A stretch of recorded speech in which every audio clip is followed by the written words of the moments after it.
अभी देखो, मेरी बेटी है, ठीक है। मैं जो बचपन में चीजें करता था ना, वो अब वो करती है।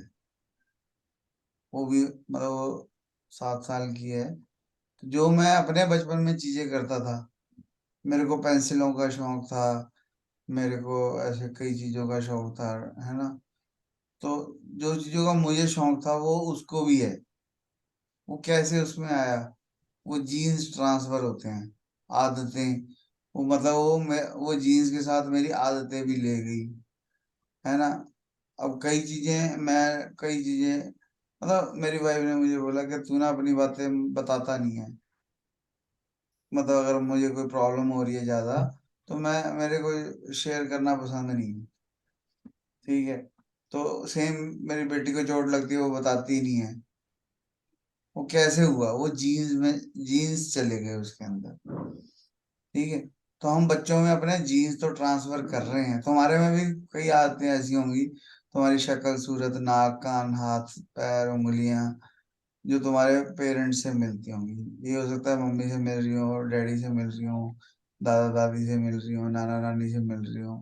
किसी ना किसी से जीन्स ट्रांसफर हो रही है ना। तो सेम चीज ट्रांसफर, अगर जीन्स ट्रांसफर हो रहे हैं तो हमारे को, अब देखो, दिमाग तो ट्रांसफर कर नहीं सकते ना।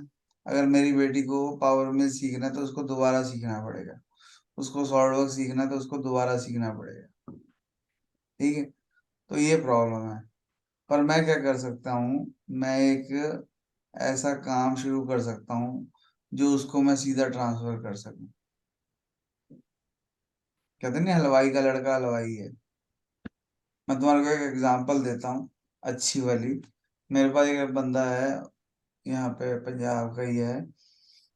वो सीएनसी मशीनें बनाते हैं, ठीक है।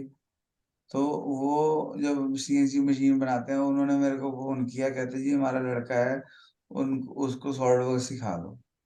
जब मैं सॉल्ड वर्क लड़के से मिला, लड़का 8वीं में है, 8th क्लास में, ठीक है। तो मैंने कहा ये तो अभी बहुत छोटा है, अभी इसको सिखा के फायदा नहीं होगा कोई। कहता नहीं, सिखा दो, कुछ नहीं होता। मैंने कहा सॉल्ड वर्क सिखा तो मैं दूंगा, वो कोई बात नहीं है। पर मैंने उससे क्लास ली लड़के की, तो मुझे पता लगा वो ना क्रिकेटर बनना चाहता है। वो अपने स्कूल में भी कैप्टन है, और क्रिकेट अच्छा खेलता है। तो मैंने उसके फादर को बोला ये तो क्रिकेटर बनना चाहता है। कहता बन जाए, मैंने कौन सा रोका है। मैं कहा तू कह रहा सॉलिड वर्क्स। कहता सॉलिड वर्क्स अलग चीज है, क्रिकेट अलग चीज है, उनका कोई मेल नहीं है। वो मेरे को बोलता, कहता इतना कंपटीशन है क्रिकेट में, भगवान की कृपा रही तो ये क्रिकेटर बन जाएगा, है, रणजी खेलेगा, आईपीएल खेलेगा, इंडिया तक जाते जाते पता नहीं बारी आनी है कि नहीं आनी, ठीक है। कहता पैसे की कमी अपने को है नहीं, फैक्ट्री अपनी चल रही है, ठीक है। तो कहता 5 साल बाद अगर इसको कोई भी प्रॉब्लम हुई अपने करियर में, अब प्लेयर गेम है, गेम में चोट लग सकती है ना, फिर नहीं खेल पाए बाद में, है ना, बीच में आपका गैप आ गया तो आपको फिर निकाल देंगे वो। फिर एज का पंगा हो जाएगा, आपने अंडर 16 नहीं खेला तो आप अंडर 18 नहीं खेल पाओगे। तो ऐसे बहुत सारे पंगे हैं। कहता है इसको जो दिल कर रहा है वो करने देंगे हम, ठीक है। 5-6 साल खेलेगा, नहीं पसंद आएगा तो फिर फैक्ट्री तो आएगा ना बाद में। तो कहता है अगर इसको सॉलिड वर्क देखा भी होगा इसने कम से कम, और कहता है क्रिकेटर है, तो इसको ग्राउंड में, तो ग्राउंड अगर देखा तो होना चाहिए ना कम से कम। तो वैसे ही मैं कह रहा हूँ कि तू सॉलिड वर्क देख तो ले भी होता क्या है वहां पे। कहता नहीं कमांड आएगी। कहता इसके बड़े होने तक तो सॉलिड वर्क्स भी बदल जाएगा। कमांड अगर नहीं भी आई तो भी कोई बात नहीं, पता तो होगा ना भाई ऐसा होता है, दुनिया में ऐसा हो रहा है, ठीक है। तो कहता जीन्स के साथ हम वो चीजें भी ट्रांसफर करना चाहते हैं कि 5-6 साल खेल ले, डांसर बनना है, 5-6 साल डांस कर ले। फिर एक हमारे पड़ोसी हैं, वो कहता जी मेरा लड़का डांसर बनना चाहता है। लड़का कहता मैं डांसर बनना है। वो डांस इंडिया डांस में भी चला गया, पार्टिसिपेट किया, वो अच्छा डांस करता था। जब उसको डांस डूंस सीखने के बाद उसको पता लगा 2,000 रुपये दिन के मिलते हैं, अगर बैकग्राउंड में नाचो, किसी अच्छी फिल्म में भी नाचो तो 2-3 हजार रुपये मिलते हैं। तो उनका यहाँ पे, हमारे जो पड़ोसी हैं उनका करोड़ों का काम है। ठीक है ना। तो वो 3-4 साल वहां पे डांस डूंस किया, फिर उसको पता लग गया कि नहीं है इसके अंदर दम। फिर वापस आ गया, अब डैडी के साथ ऑफिस जाता है। उनका इंपोर्ट एक्सपोर्ट का काम है। कंटेनर आते हैं ना, जो मतलब मशीन मंगानी है हमारे को चाइना से, तो वो पास करवानी पड़ेगी। तो वो पास करवाते हैं। और अब और आपका लड़का है, ऑफिस में बैठा भी रहेगा, कुछ तो सीखेगा ही। कान बंद थोड़ी कर सकते हैं। जो बातें हो रही हैं वो तो सुनी जाएंगी। पैसे तो गिन ही लेगा, और कुछ नहीं तो चेक तो ले ही आएगा किसी ना किसी से। तो बैठा रहेगा, 2-4 साल में वो भी सीख जाएगा। कितने दिन कहेगा मन नहीं है, मन नहीं है, मन नहीं है। है ना, ड्राइवर के साथ जाता है, ड्राइवर के साथ आता है। वहाँ वहाँ 2-5 हजार रुपये महीना भी, अगर 5 हजार रुपये भी एक शो के मिलते थे उसको, तो यहाँ पे वो, उनके पास कम से कम 100 बंदे हैं जिन जो काम करते हैं, तो उससे ज्यादा तो वो सैलरी देते हैं। ठीक है ना। तो बात वो है कि आप अपने जीन्स के साथ साथ अपने दिमाग को भी ट्रांसफर कर दो। चाहे जो भी आपको आता है वो आप अपने बच्चों को सिखा दो। काम आएगा आएगा, नहीं आएगा ना आए, क्या फर्क पड़ता है। ठीक है क्या नहीं। तो सीख जाए तो अच्छी बात होती है। अब मेरे को चेस खेलनी आती है, ये मेरे काम थोड़ी आ रही है, वो पापा को आती थी, उन्होंने मेरे को सिखा दी, आती है। अब पता नहीं किस दिन काम आएगी, आएगी तो सही ना भाई। ठीक है नहीं। तो ना भी है तो भी क्या है, प्रॉब्लम थोड़ी है। ठीक है। तो मुद्दा सिर्फ यही समझाना था कि सिर्फ जीन्स ट्रांसफर नहीं करने, बाकी चीजें भी ट्रांसफर करनी। ठीक है क्या नहीं। तो हाँ, इसका हल क्या है? हल ये है कि अपना अपनी कोई फैक्ट्री, कोई प्रोडक्ट सोचना शुरू करो कि मैं ये बनाऊंगा इन फ्यूचर। कोई, मैं ये नहीं कह रहा कल बनाना शुरू कर दो। तुम ये सोचो कि मैं 10 साल बाद ये चीज बनानी शुरू कर दूंगा। चीज ढूंढनी बड़ी मुश्किल है। मेरे को कल आइडिया आया कि मैं क्या बनाना चाहता हूँ अपने मन में। अब मैं तुम्हें बताना नहीं चाहता वो। ठीक है, क्योंकि मुझे इतने साल लग गए समझने में, सोचने में। नहीं, मैं बता भी दूंगा तो भी फायदा नहीं होना, क्योंकि उसका प्लांट जो लगना है वो कम से कम 50 लाख 60 लाख रुपए का लगना है, कम से कम। ठीक है। तो वो भी पंगा है तुम लोगों के साथ अभी। ठीक है। तो मुद्दा ये है कि आपको आइडिया आ गया अगर अभी, तो तुम उसके हिसाब से ट्रेनिंग ले पाओगे, उसके हिसाब से सॉफ्टवेयर सीख पाओगे, उस कंपनी में जाके काम कर पाओगे, एक्सपीरियंस उस हिसाब से ले लोगे। अगर आज आइडिया आ जाए तो तुम 4-5 साल उस चीज पे काम कर सकते हो। अगर तुम्हें आइडिया ही 10 साल बाद आया, मेरी तरह 40 साल की उम्र में आइडिया आया, तो क्या उखाड़ोगे? नंगा नहाएगा कब, निचोड़ेगा क्या? है ना। इसलिए जितना जल्दी सोच लोगे उतना फायदा है। समझ रहे हो मेरी बात? कि मुझे एक फैक्ट्री खोलनी है, अल्टीमेटली गोल यही सोच के चलो। और किस चीज की खोलनी है वो एक अलग बात है। मुद्दा ये है टाइम। ये सारी बातें क्यों आई? क्योंकि हम टाइम कट करना चाहते हैं।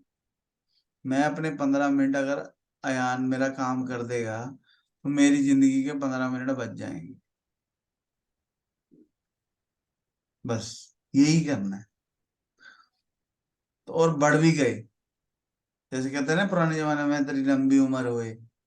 है ना। तो अगर उस अयान ने मुझे अपने जिंदगी के 15 मिनट दे दिए तो मेरी जिंदगी लंबी हो गई। और अयान जैसे अगर 10 बंदे मुझे मिल जाएं, है ना, तो जिंदगी कितनी घंटे रोज की बड़ी हो गई। ठीक है क्या नहीं। तो फैक्ट्री वाले यही तो कर रहे हैं, वो बहुत सारे बंदे रख लेते हैं काम पे, और वो सारे बंदे उस बंदे के लिए काम कर रहे हैं। वो पैसे दे रहा है अलग बात है, पर एक्चुअल में तो वो जिंदगी के घंटे दे रहे हैं ना, हम 8 घंटे 12 घंटे दे उनको दे आते हैं अपने। ठीक है नहीं? तो जितनी जल्दी हमारे को समझ में आ जाएगा कि मैं अपना काम शुरू कर लूं, आज नहीं चलेगा, कल नहीं चलेगा, आज छोटा होगा कल छोटा होगा, पर वो तुम्हारे बच्चे जब तक 20 साल के होंगे तब तक तो चल ही पड़ेगा ना। है ना? और हिंदुस्तान की खासियत ये है कि अगले 10 साल हिंदुस्तान के बहुत बढ़िया होने वाले हैं, क्योंकि पॉपुलेशन बहुत ज्यादा है, सबके पास इंटरनेट है, सबके पास सोर्सेज हैं। है ना? इंटरनेट तो अब सबके पास ही है, तो सीखने की कोई प्रॉब्लम नहीं है। खोलो यूट्यूब, हमारी वीडियो देखो, पावर में सीखो, मास्टर कैम सीखो, सॉलिडवर्क्स सीखो। समझ रहे हो बस मैं ये कहाँ कहाँ ले जा रहा हूँ?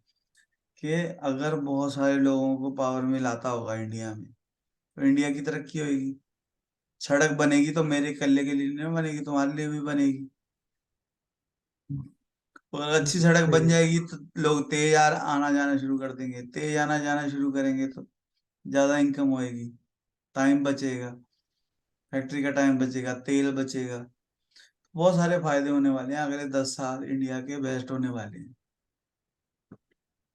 अब यूट्यूब उठा के देखो, वहाँ पे हर हर एक बढ़िया बंदा, हर बड़ी फैक्ट कंपनी का मालिक यही बोल रहा है कि इंडिया के आने वाले 10 साल इंडिया के हैं। जैसे पिछले पहले चाइना को कह रहे थे ना सुपर पावर है, सुपर पावर बन रहा है, बन रहा है, बन रहा है। अब इंडिया की वो बारी आ गई है। ठीक है। अगली बारी अब कोई फर्स्ट आ गया, ठीक है, अब कोई रेस वाला बंदा है, ठीक है, वो रेस जीत गया, अब वो बूढ़ा हो गया ना रेस जीत जीत के, अब नया बंदा की बारी है, अब वो जीतेगा। जी तो अब ऐसी इंडिया की बारी है। तो इसलिए जितने ज्यादा इंडिया के लोगों को चीजें आती, मैं ये समझा भी इसीलिए रहा हूँ कि जितने ज्यादा इंडिया के लोगों को ये बात समझ में आ जाएगी कि, है ना, अपने काम में बढ़िया हो जाए जितने बंदे, उतना इंडिया की तरक्की है। मैं तो कह रहा हूँ मेरा चैनल नहीं, सबका चैनल सब्सक्राइब कर लो, सबकी वीडियो को लाइक करो, सबके अच्छे अच्छे कमेंट करो, ताकि वो अंदर से खुश हो जाएं। अब कैड कैम वाली कम्युनिटी है, ठीक है, तो जितने ज्यादा लोग इंडिया के बंदों को सीएनसी प्रोग्रामिंग आती होगी, उतने फैक्ट्री में बंदों काम अच्छा मिलेगा, सैलरी अच्छी मिलेगी। अगर इंडिया से बंदा बाहर भी जा रहा है तो भी वो पैसे तो इंडिया में भेज रहा है जी बच्चों को अपने, कि नहीं? चाहे सारे नहीं भेज रहा, 50% भेज रहा है। ठीक है ना? लाख में से 50,000 रुपये भेज रहा है, 50,000 तो इंडिया के जी पास जी। आ गए ना। तो इस हम्म। तरीके से मैं ये चाह रहा हूँ, जब वीडियो पे के नीचे अच्छा कमेंट आता है ना, बंदा अच्छी वीडियो बनाता है अगली बार। अगर बुरा कमेंट भी आता है तो वो गुस्सा तो होता है, भैया ऐसा कैसा गंदा कमेंट किया है, पर उसको पता लग जाता है कि नहीं, मेरे पंखे की आवाज आ रही थी इसलिए उसने ऐसा लिख दिया।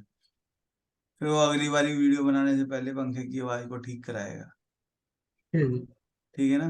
तो सबको अच्छे अच्छे कमेंट करो, वीडियो को लाइक करो, सबकी वीडियो को लाइक करो, सबके चैनलों को सब्सक्राइब कर लो। ठीक है? और उनको क्वेश्चन पूछो कमेंट बॉक्स में, मुझे ये सीखना है, मुझे ये सीखना है। ठीक है? सबको तरक्की होगी तो हमारी अपने आप हो जानी है। ठीक है? तो वीडियो को लाइक करना है, हमारी को भी कर देना है ना, चैनल को भी सब्सक्राइब कर देना है और शेयर करना है। ठीक है? और कोई दिक्कत आ रही है कमेंट बॉक्स में लिखो, है ना, सॉल्व करें।